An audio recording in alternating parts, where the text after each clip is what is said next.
underlying tensions between South Sudan and Sudan based on the Abyei region. If you can just give us a sense of the perspective on what is South Sudan's position in regards to regional economic integration. We believe that the tension between South Sudan and North Sudan is local, and this cannot prevent an African integration. So it will also be easily resolved through us joining the integration of Africa. But it doesn't appear that it's going to be easily resolved. There was an economist that I spoke to, and he said when it comes to regional integration, political economy has a role, but it really is about sovereign states and neighbors working together, working within themselves and sorting out their economic issues before they can take it to the next level. So you obviously don't support that view. In fact, I think we have more integration than the regional integration, because recently Bashir has visited South Sudan, and the agreement was that they were going to create corridors for trade zone, and the goods are now flowing from the north to the south. So there's a better understanding now than before. Oh, so you're saying that there is some progress being made, but in terms of the Abyei region and the oil reports, that still has to be dealt with? I think, of course, you know, politics, they are up and down depending on the mood of the leadership. If Umar is happy, he will continue to abide by what has been agreed upon in Juba. But of course, he also has pressure from other extremists in his party that may not be happy or whatever has been agreed upon in Juba. Like now, the visas have been abolished between the north and south. You can just travel with your own ID card. This is a progress, and we believe if things go on very well, then it is a benefit of both countries, because the oil now flowing, and we're paying for renting the pipelines. You know, $240 million US a month is not an easy money to get. So I think they will be comfortable to have that amount of money rather than to lose it. So South Sudan is willing to share its resources with its neighbor? Of course we do. We do, but in a very limited manner, because if the sharing is from one side, it doesn't work. It's got to be a both-way communication. For example, like we and Uganda or Kenya, for that matter, they get goods from China, and the same goods they export to us.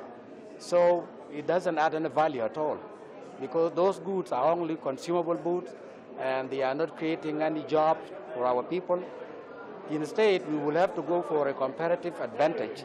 What they can do well, they can do. What we can do well, also we can do.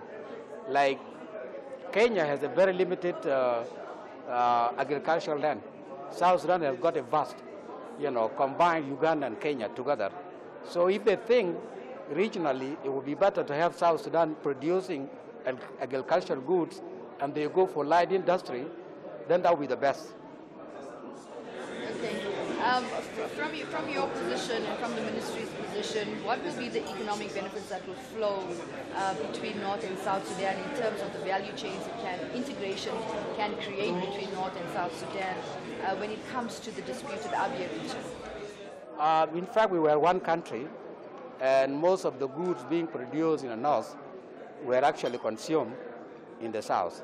So South had all the time continued to be a market for the north. And because of this misunderstanding, they lost the market. So it is now flooded with East African goods.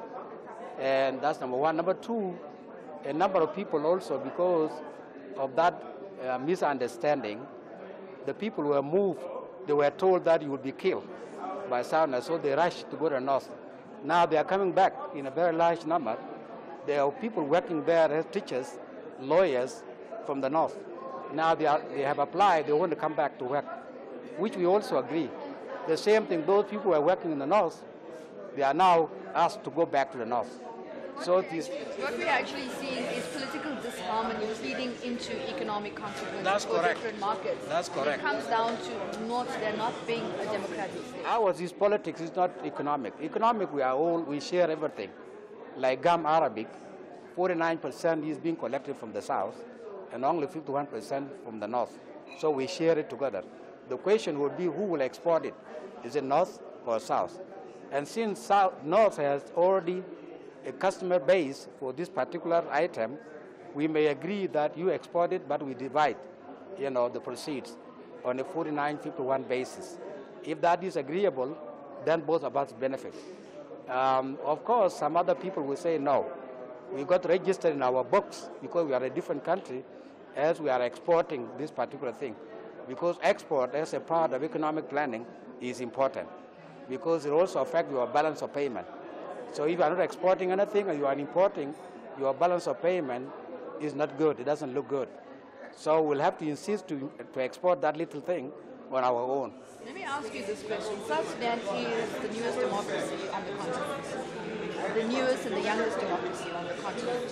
Since your independence, how has the market opened up in terms of economic liberalization, in terms of economic benefits that has flowed from other countries on the continent to yours?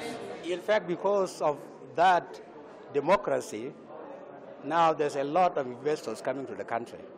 And by the way, you should come to South Sudan because there is an investment conference on the 4th and the 5th of December. It's going to be widely attended by all international communities. Today I got an email from Mauritius. All the business forum are coming. And I just replied their email.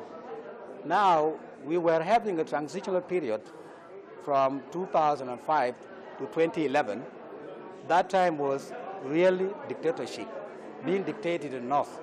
When we ran our elections, we have now liberalized our economy. And our free economy is what we have, and that have actually attracted the investors to come into the country. And how much has that contributed to GDP and to a higher standard of living in terms of how it has moved, the wealth has moved from to the ordinary Sudanese in the south? In fact, the oil is still dominate our GDP in terms of contribution. It used to be 98%, but that thing now have reduced to 65%. So you can see that 35% is a contribution from other economic activities, including investors, including, financial system, banking. Now, as I speak, we have about 20 foreign banks in South Sudan, 20.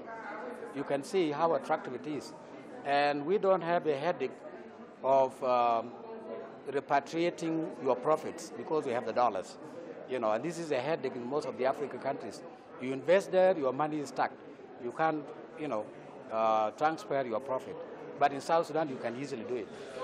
So you have favorable trade policies that support investment, attractive incentives for investors. Yes, very high intensive investment. And in fact, the areas we have moved now, we have a Vision 2040, and out of that we have something we call South Sudan Development Plan, 5 years, and then South Sudan Development Initiative is an implementing agency which will have to implement our priorities as spelled out. We also just not allowing people to go to the country and invest as they want. We will give them the list of priorities. These are the list of priorities you choose, either for co-financing with the government or you do it 100% by yourself. But you cannot come with any project which doesn't fall within our top priorities. We won't allow that because that's also another control. Thank you very much. Thank you.